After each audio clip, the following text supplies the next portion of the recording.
Hey guys, आज हम पढ़ेंगे द हिलोडा टूल से कुछ वोकैब्स जो कि आपके जितने भी कॉम्पिटिटिव एग्जाम्स हैं, bank, SSC, UPSC, state banks, इन सब के लिए बहुत जरूरी है. It is nothing just a 5 minute quick revision. You must take 5 minutes. Okay, so to begin with the word snapshot. अब स्नैपशॉट होता है एक ऐप, आप जानते हो. ओके, काफी लोग यूज करते होंगे.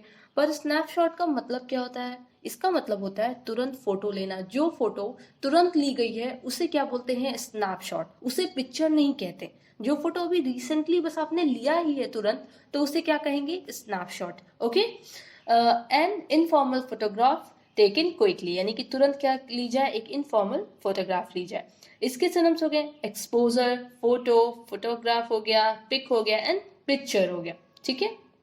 Next, extract. एक्सट्रैक्ट की हिंदी मीनिंग होती है निकालना. अब कई बार क्या होता है कि आपने अगर कोई क्रीम वगैरह या कोई भी प्रोडक्ट आपके घर आता है, आप उसके पैकेट के पीछे या कोई डब्बा है उसके पीछे अगर आप देखोगे तो उसमें जो जो चीज़ें मिली होती हैं उसका लिखा होता है 20% एक्सट्रैक्शन, 10% एक्सट्रैक्शन. यानी कि अगर कोई क्रीम है, एलोवेरा ही है आप मान लो, और एलोवेरा में उस डब्बे पे लिखा है 80% एक्सट्रैक्शन, यानी कि 80% जो एलोवेरा है उसमें ऐड है. ठीक है, 80% एलोवेरा को ऐड किया गया है, बाकी के 20% कुछ और चीज है. ओके, समझ में आ गया. तो एक्सट्रैक्शन का मतलब ही होता है कि निकालना.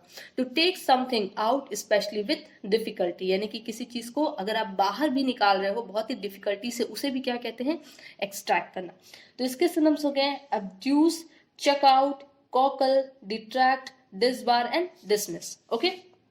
नेक्स्ट, हाँ, निकालना. एक्सट्रैक्ट यहाँ जो निकालना है ये भी हो सकता है कि गवर्नमेंट कोई जॉब पे है या फिर मतलब कोई किसी पोस्ट पे है और उसे भी वहां से अगर निकाल दिया गया तो भी यहाँ पे होगा एक्सट्रैक्ट. Next, assassination. एसेसिनेशन की हिंदी मीनिंग होती है हत्या, यानी कि मर्डर. ठीक है, स्पेशली किसी फेमस पर्सन का क्या कर देना? मर्डर करना, क्या कहलाता है? एसेसिनेशन.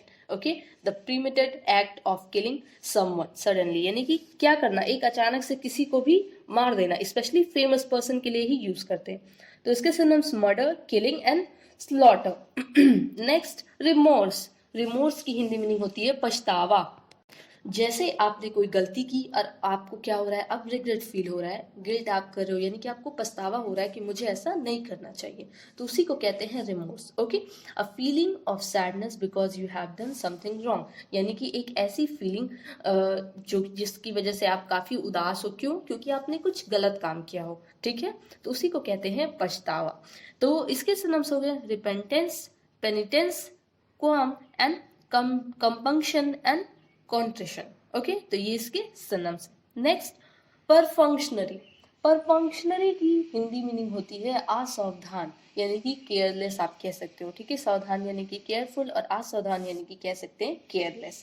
तो use about an action, specially किसी एक्शन, किसी काम के लिए ये लिया जाता है. डन क्विकली, जिसे बहुत ही जल्दी किया जाए, एक ड्यूटी समझ के किया जाए, बिना किसी इंटरेस्ट के साथ, बिना किसी फीलिंग के साथ, और इसीलिए क्या होती है? अक्सर असावधानी हो जाती है. तो उसी को बोलते हैं पर फंक्शनरी, यानी कि असावधान रह के करना. ओके. एकदम उस पर अटेंशन ना देना, बस काम हो गया बस हटा दो, ऐसे वाला. इसके synonyms inattentive, heedless, inadvertent, unheeded and incautious. Okay, incautious.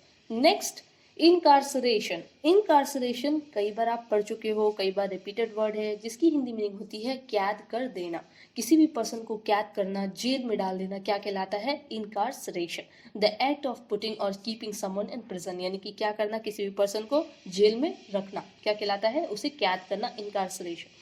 इसके synonyms imprisonment, internment and restraint and चौकी. ओके. नेक्स्ट है एयर. Next, heir. एयर, यहाँ देखो HEIR, लेकिन इसको हेयर नहीं पढ़ेंगे, इसको पढ़ेंगे एयर, जिसका मतलब होता है वारिस. ओके.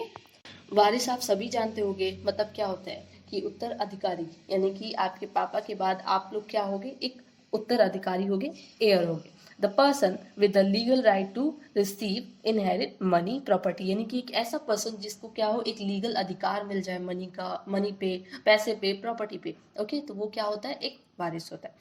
इसके नाम सक्सेसर, इनहेरिटर, डेविसी एंड ग्रांटी. ओके, तो ये इसके सिनोनिम्स है। नेक्स्ट, रिवल्सन। रिवल्सन की हिंदी मीनिंग होती है घृणा, यानी कि नफरत, एकदम घृणा करना, किसी पर्सन से नफरत करना, बिल्कुल भी वो आपको पसंद नहीं है।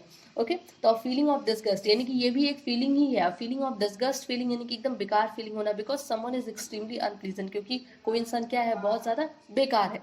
इसके synonym disgust, repulsion, abhorrence, repugnance and nausea। Okay, तो ये इसके सिनोनिम्स है। नेक्स्ट आपका है एक फ्रेजल वर्ब, स्टैंड ऑफ।